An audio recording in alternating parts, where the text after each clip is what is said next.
हम लोग गुरुद्वारे में रहते हैं। हाँ जी। और लंगर का ही हम लोग ज्यादा काम करते हैं। जहाँ भी हमारे गुरुद्वारे हैं लंगर चलाना। हाँ। और हम लोग कहीं नदियों पे पुल नहीं है, सरकार नहीं लगाते तो पुल भी लगाते हैं। हाँ। स्कूल भी बनाते हैं, मतलब हॉस्पिटल भी। जो ये किसान है, किसानों से ही हम लोगों के पास पैसा आता है। इनका गेहूं चावल जब इनका आता है उस वक्त हम इनसे गेहूं चावल लेते हैं दान में। हाँ। तो उसी पैसे से सभी व्यवस्था चलती है। तो अब जब किसानों का आंदोलन है, सड़कों पर बैठे हैं, तो हमारा फर्ज बनता है इनको जो भी लंगर पानी या जिस चीज की भी जरूरत हो इनकी पूरी करें। हम लोग हैं पटियाला से, इसको हमारी संस्था को बोलते हैं कार सेवा। कार सेवा। कार सेवा, लोगों की सेवा करना। हाँ जी। अपने हाथों से कार करना और लोगों की सेवा करना। पहले तो हम लोग कोरोना में भी लंगर चलाते रहे। जहाँ जहाँ कोई लोग झुग्गी झोपड़ी वाले हैं, जहाँ कोई मंदिरों में साधु बैठे हैं। हाँ। जैसे कुरुक्षेत्र है ना, कुरुक्षेत्र। हाँ। कुरुक्षेत्र में बहुत साधु हैं जो जिनका घर बार नहीं है। हाँ। वो ब्रह्म सरोवर के पास में रहते हैं। हाँ। 500-600 साधु। उनको हम कोरोना में 3-4 महीने उनको लंगर हम लोग देते रहे हैं लाकर। तो आप परमानेंट यही करते हैं यही काम हम लोग जहाँ पर भी? हाँ, जहाँ पर भी क्राइसिस आते हैं किसी भी तरह से सेवा करना। हाँ जी। चाहे वो हिंदू हो, मुसलमान हो, कोई भी हो, ईसाई हो। हाँ। जहाँ किसी को कोई परेशानी है तो हमारा फर्ज है उन लोगों की सेवा करना। तो ये किसान आंदोलन में दूसरे आंदोलनों से या दूसरी जगह जो सेवा कार्य है, और इसमें क्या फर्क? अब तो हम लोगों को ऐसे लग रहा है ये आंदोलन जैसे एक गुरुद्वारे में या मंदिर में ही आए हुए हो। पहले तो किसानों का था ये, अब तो ये पूरे देश का ये बन गया। जैसे हाँ। हम लोगों को ये मालूम ही नहीं पड़ रहा है कि हम कहीं गुरुद्वारे या मंदिर में बैठे हैं कि किसी सड़क पे बैठे हैं। एक सारे देश की लड़ाई है, सभी लोगों की। हाँ। अकेले किसानों की नहीं। जो किसान है ना, हाँ। वो तो अपने घर में गेहूं भी अपना रख लेंगे, चावल भी रख लेंगे, चाहे जितना मर्जी जो रेट हो, सस्ता हो ज्यादा हो। हाँ। वो उनको तो एक नमक की जरूरत है बाहर से, बाकी सभी चीज उनके घर पे पैदा होती है। हाँ जी। ये तो आम पब्लिक की लड़ाई है। अबानी अडानी ये लोग क्या करेंगे, सभी छोटे व्यापारी को सामान नहीं खरीदने देंगे, खुद खरीद लेंगे।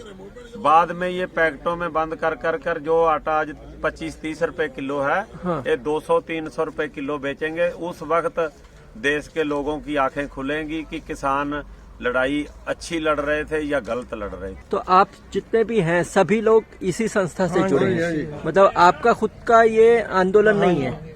मतलब जैसे कि हमारा किसान है। हाँ।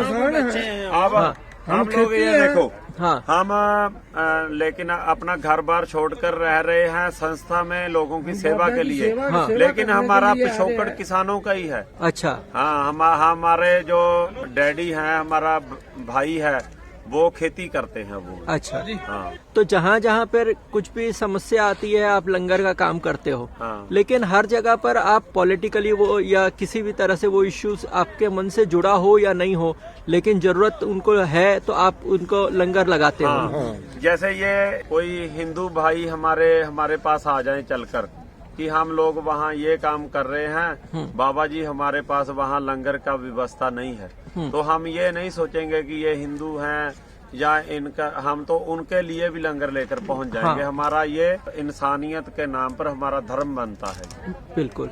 तो ये सेवा कार्य आपके बीच में कहाँ से आता है? ये तो देखे जैसे हम लोगों को विरासत में कोई चीज मिलती है। ये जो सेवा का कार्य ये शुरू किया है गुरु नानक देव जी ने। हाँ जी। जो हमारे पहले गुरु हैं सिखों के। हाँ जी। गुरु नानक देव जी, उनको उनके पिताजी ने दिए 20 रुपये कि कोई अपना कारोबार शुरू करो। जब वो कारोबार शुरू करने के लिए जा रहे थे ना, तो रास्ते में एक मंदिर के बाहर कोई साधु बैठे थे जिनको कई रोज से कोई खाने को चीज नहीं मिली। उन्होंने क्या किया, उन्होंने सोचा कि कोई और कार्य करने से अच्छा, ये अच्छा तो इन भूखे साधुओं को लंगर छिकाना, इसी में ये पैसा लगाना अच्छा काम है। उन्होंने कोई दुकान नहीं चलाई, कोई और काम नहीं, वो पैसा उनमें लगा दिया।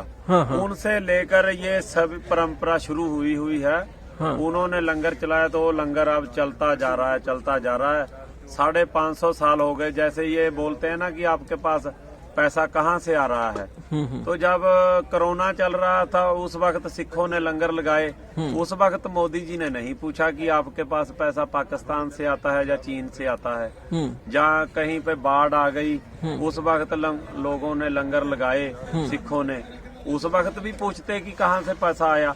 अगर देश पे कोई भीड़ पड़ती है तो कोई बात नहीं, अगर ये अपने हकों के लिए इनके किसान बैठे हैं उनके लिए लंगर लगा दे तो फिर बोलते हैं कि पैसा कहाँ से आ रहा है। ये तो पैसा ऐसे ही आता रहेगा, ऐसे ही लंगर गुरु घर के चलते रहेंगे। मोदी जी जैसे तो कई आए और कई चले गए। ये तो भगवान की कृपा है।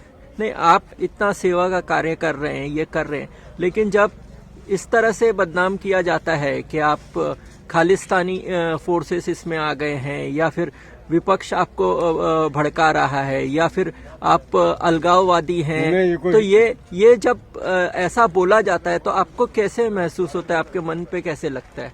हम लोगों को इस बात का दुख तो थोड़ा लगता है। हाँ जी। कि हम लोग तो लोगों की सेवा करते हैं, सभी से प्रेम करते हैं ना। हमारे में ये है कि हम सिख हैं या हिंदू है मुसलमान, नहीं, हम तो हिंदुओं से भी प्रेम करते हैं, मुसलमानों से भी, ईसाइयों से भी।